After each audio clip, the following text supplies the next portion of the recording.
Hello, Facebook fans and YouTube fans of DX Engineering. It's Friday afternoon, thank God. Here in the Eastern time zone of the USA, it's time for the weekend special.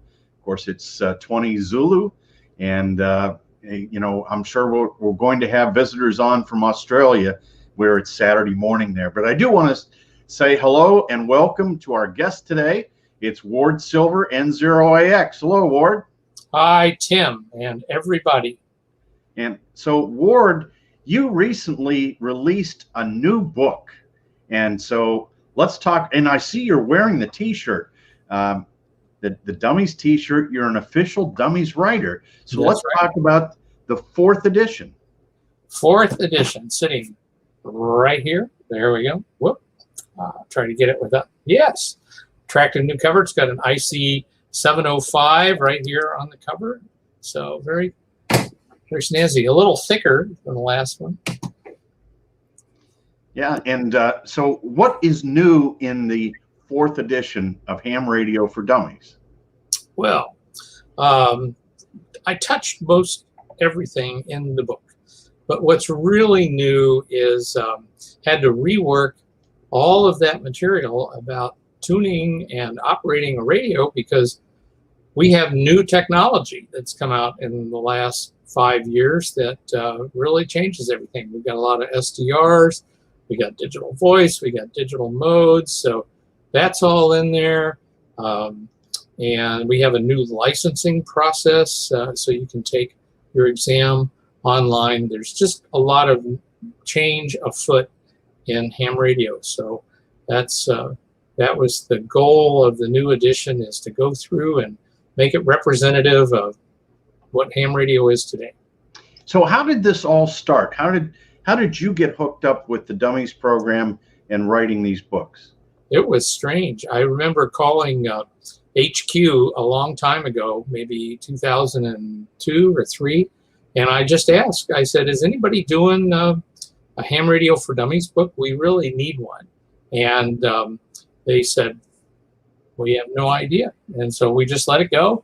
2 weeks later, somebody from Wiley called up HQ looking for somebody to write Ham Radio for Dummies.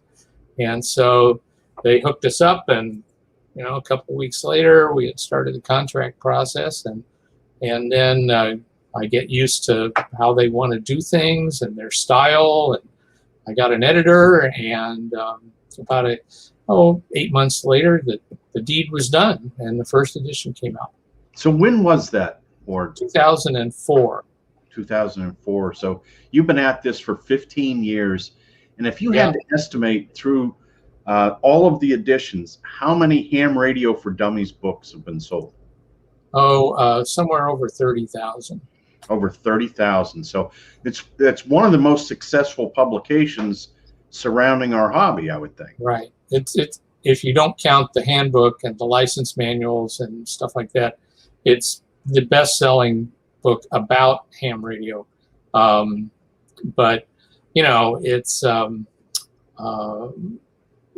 desktop Elmer kind of a book. It's not a technical reference. It's not a operating manual. It's not a study guide. It fills that need for, you get your license, then you go, now what? And unless you've got somebody right there with you to answer questions, there's just so many questions. I remember just being completely bamboozled when I got started. Right. So now, do you, speaking of questions, do you get cards and letters or emails from fans of the book? Occasionally I do. And sometimes they'll make a contact on the air or something, go, "Hey, I read your book," or something like that, to that effect. So yeah, I occasionally hear from them. Well, that's good. We've got several people in the chat room today. Kilo Bravo 5 Yankee Zulu Delta, Kilo 4 Victor Alpha Oscar, and a good friend of mine from Oklahoma City, Frankie, KE5 Kilo Quebec Lima. Nice to see you on, Frankie. And hi, everybody. From Oz, it's already Saturday morning, from Victor Kilo 4 Fox Alpha Bravo Quebec. Ward, you got to love a 2x4 foundation call. Absolutely. We need that here in the States. I figured out a way we could we could do that. You'd have to like snip off the letter at the end or something, but you know, it's, it is awfully cool. And our friend Joe Eisenberg is on K0NEB. hey, the cat in the hat. And Whiskey Alpha 4, Mike, Oscar Mike. Dan is on. And see, November 4, Bravo, Charlie Delta is on. And of course, that's Mark, the chairman of the Huntsville Hamfest. Yeah, hi, Mark. And our friend, the tall guy, K3STL. And Sugar Echo 3 X-Ray saying hello from Sweden. And hey. Our good friend Ray, Whiskey 2 Radio Echo. Nice hey, to Ray. see you, Ray. And Fox 5 Radio Alpha Victor from France. November 2, Fox India X-Ray. And Tango Fox 3 Oscar Mike is on with us too from Iceland. And we're going for DXCC here, Ward. Great, excellent. Logbook of the N0AX engineering. So, Ward, today I got CQ Magazine, brand new edition, and there are kids on there sending CW on the front cover. But speaking of K0NEB, in the K0NEB column is the he reviewed the DX Engineering noise loop that WD8DSB designed. And so really nice article and great photos that Joe took of that. So you can go out and find your noise. Do you have any noise there, Ward? Here in the city, I've got a power pole that I would sure like to make go away. Yeah. Does DX Engineering sell chainsaws? Oh, can I say that? No. No, no chainsaws, no sledgehammers, none of that. I think it's kind of corroded itself into submission at the moment, but yeah, down at my rural place, it's dead quiet. Well, that's all that matters. And one of the other things you alluded to was some of the ARRL books. So let's talk about your involvement with some of those books. Okay. Well, I'm a contributing editor for the league, and what that means is I'm not staff per se. I'm a contract editor, but I'm the lead editor for the handbook and the antenna book, and at the moment all 3 license manuals, and then I've done the grounding and bonding book for the league. So that's a lot of pages of information. I'm busy all the time trying to keep them current and answering correspondence and working on the web page for each one of those books. The handbook is I think my favorite, because with the license manuals and those 2 big books, I feel like I've got the whole side of the Monopoly board, the greens and the blues, and that's a lot of fun. I grew up reading those as a kid, and here I am editing them, which is a scary thought. The handbook, as the lead editor, I don't write everything, but it's my job to find people that are decent writers and know a particular subject, and so they contribute or edit what's there, and then I work on it with them to get it back in the book. I work with Mark Wilson, K1RO, and the headquarters staff, and off it goes. And so every year we do a handbook, and it gets sent off to the printers about now. There'll soon be an antenna book as well. So we're coming up on the 100th edition of the handbook, if you can believe that. Wow, the 100th edition of the handbook. And what Ward, let me know when you see it up on the screen. Hopefully you'll see it. There it is. There it is. And, you know, I really like this volume approach that you're doing. You know, you can buy it the old-fashioned way, but then you have to have, like, wheels on it. I don't know how many pages there are in the main book. 1,390 something. I knew you might know that.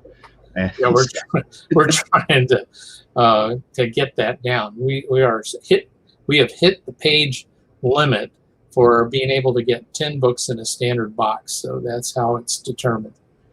So let's see. I haven't looked at these reviews before, but there are 2 5-star reviews. And it says, I had this handbook many years ago and sparked my interest in RF circuits. This is a great reference. And then the 6-volume set is the way is way more convenient than the one book. And now I can find what I'm looking for in a more compact package. Yes. Shipping was fast. So great on the, and then do you see the antenna book now, Ward? Yep, I do.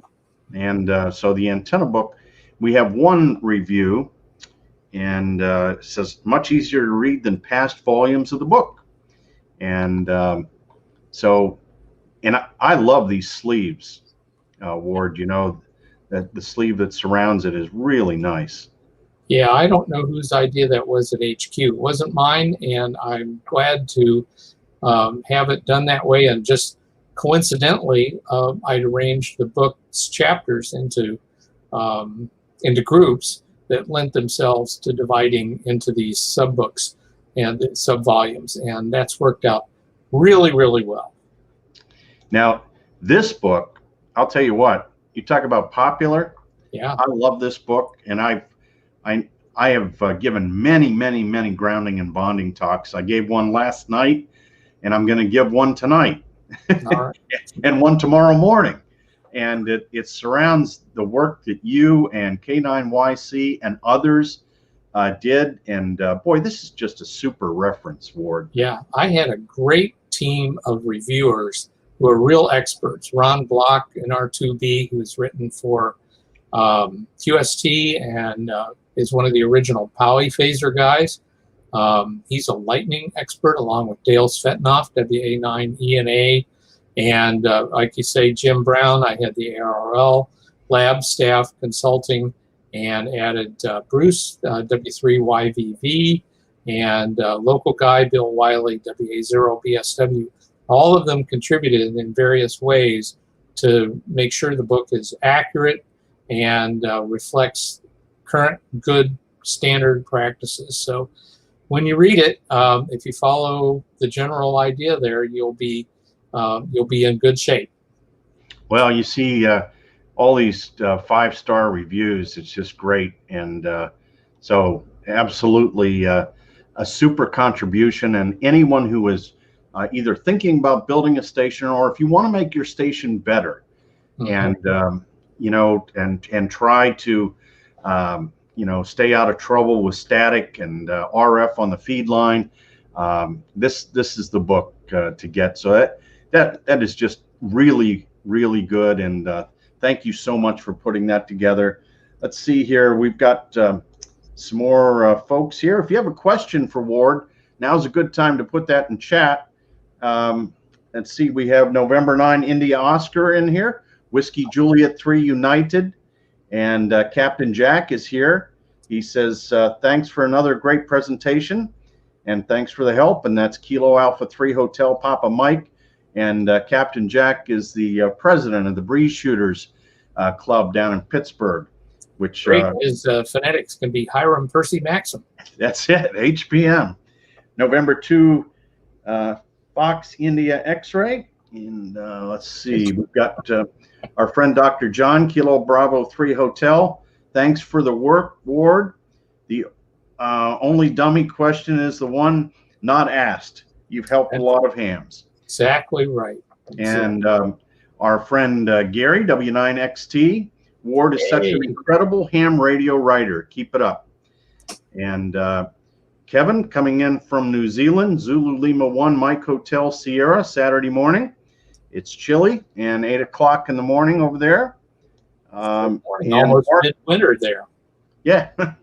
Mark says, I especially like the online version of the handbook. Also allows us to paste a graphic into a presentation.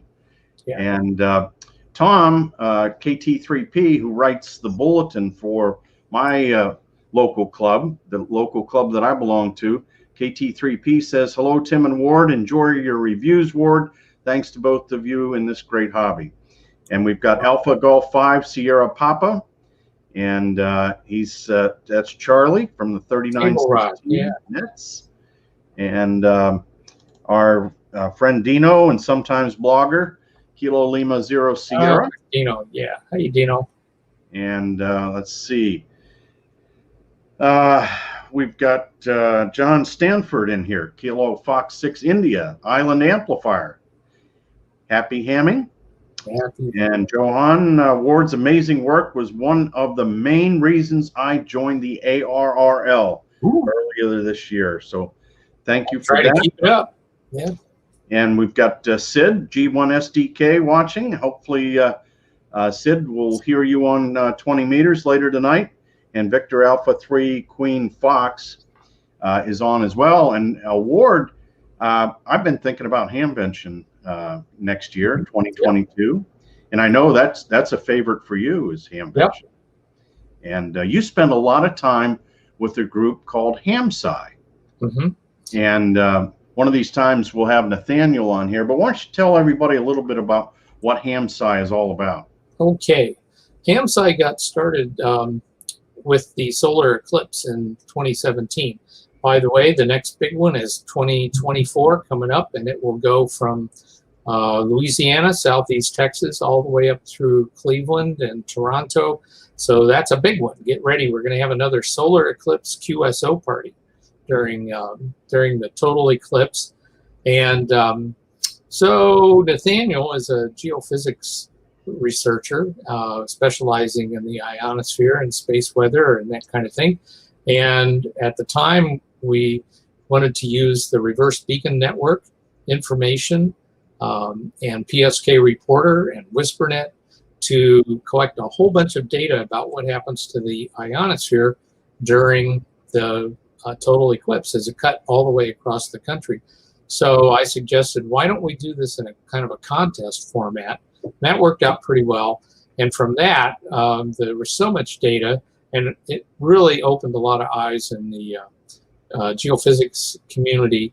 And Nathaniel and Magda Moses, M4 EGE, I think, she named it Ham Science Citizen Investigation. And we created this, mostly it's Nathaniel created it, made the website, he's made it part of his professional activities. And it's collected hundreds of members around the world, including professional researchers and engineers, plus a lot of amateurs and people who are just interested in space weather. So there are a lot of projects, a lot of papers being written. This is the real stuff. And they're also working on this stuff, this thing called Personal Space Weather Station.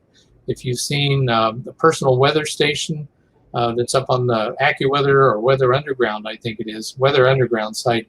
We're going to do the same thing for measurements of the ionosphere. We have a magnetometer and an SDR. This is all being designed by the Tucson Amateur Packet Radio Tapper group. It's going to have a full FPGA, big IC with lots of legs, and it will digitize the spectrum, take magnetometer readings, and a group down at the University of Alabama is going to store the data. So this is going to make it possible. There'll be a high cost and a low cost version, so make it possible to have literally thousands of receivers around the world generating research quality data. And there's Magda right in the middle and Nathaniel on the right. And anyway, the research community is excited about this. Nathaniel got a $1 million grant from the National Science Foundation to make these, to do the design for the Personal Space Weather Station. So look for some prototypes of that. It's going to be great to get that stuff out there, and it's going to be a game changer. It's in the best traditions of ham radio supporting science. We've been doing it for 100 years, since the original listening tests back in 1922 and 23, and here we are again, Tim. Yes, well, it's just a phenomenal group, and I encourage everyone to go to hamsci.org, HAMSCI.org, and get more information, and even sign up on the Reflector. It's phenomenal the amount of ideas that gets passed through on their Ward, and I'm so pleased that you're involved there with hundreds of other scientists and hams and researchers, and it is cutting edge. And of course, today we announced that The Contest Hotel, which was in downtown Dayton, is now going to the Hope Hotel right on the Wright-Patterson Air Force Base property. So that's pretty exciting. Yeah, that ought to keep us in line at night. Maybe not. But you know, every time you think about Dayton and you think about the Contest Hotel, the question keeps coming up: what about the spurious emissions? Yeah, I know. Well, you know, they're all in rehab, so getting their blood changed and, you know, all that kind of stuff. I keep trying to pull some guys back in, but, you know, they had a pretty good run, about 10 years. It's a lot of work to put these things on, and you did a lot of work for all of these. I have the incurable disease that I keep writing lyrics for this stuff, so you never know. You never know. Tune in next May 2022. We have Victor Alpha 3 Quebec Fox is on. November 5, Germany, Juliet, Quebec. He says, thanks very much for the great program. Let's see. We've got Oscar Zulu 1 Delta Whiskey X-Ray from Denmark. And Kilo Alpha 7 Charlie Sierra Echo says, hi, Ward. Hey, how you doing? And our friend Marty, November 1 Charlie. Always great to hear from Ward. He's the guy. HamSCI is doing really important work. And like Marty's hat there. Yeah. Scott Robbins, we will rise again. We had Scott on yesterday for the Manufacturers Showcase. And Dino says, have to have Becky W1BXY reprise her rendition of Don't Cry For Me. I wanted to get her audio superimposed on the video of them knocking it down. They had the rubble last week, and I just don't have the bandwidth for it. But wouldn't that be great? Yeah, that would be great. That's certainly an appropriate theme song. And if you haven't seen this video that we're talking about, just go to YouTube and put in "Don't Cry for Me, Hera Arena." No, just "Don't Cry for Hera Arena." Oh, "Don't Cry for Hera Arena." Yeah. Okay. It's just like "Don't Cry for Me, Argentina." Yeah. But boy, that was a magical night. And our friend Mark, Mike Zero Delta Radio is on. A DXer. Yeah, there we are. And let's see, Mark says, did I hear that correct? Contest University is moving to the Wright-Pat Hotel? Yes, that is true. Moving to the Hope Hotel, H-O-P-E Hotel.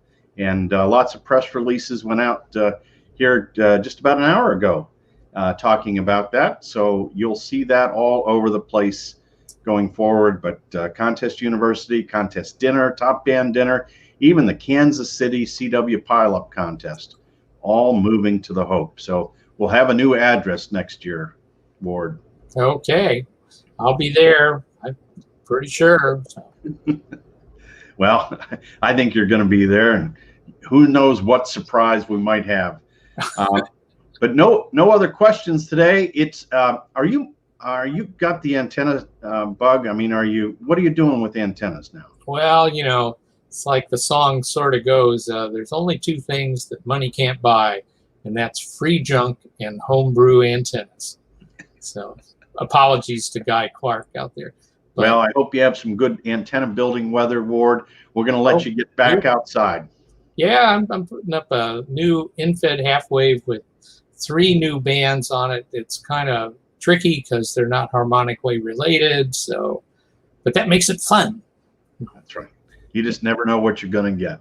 Thanks very much for coming on today, Ward. Thanks for all you do for this great hobby, all the things you do to give back, and you are certainly a pillar in amateur radio, and we thank you for everything you do and all the time that you donate to this. And we wish you the best in the future. Thanks. And come back and see us again. I will do that. Probably nothing you can do about it. Okay. 73 from N0AX and K3LR, and of course 73. Everybody have fun.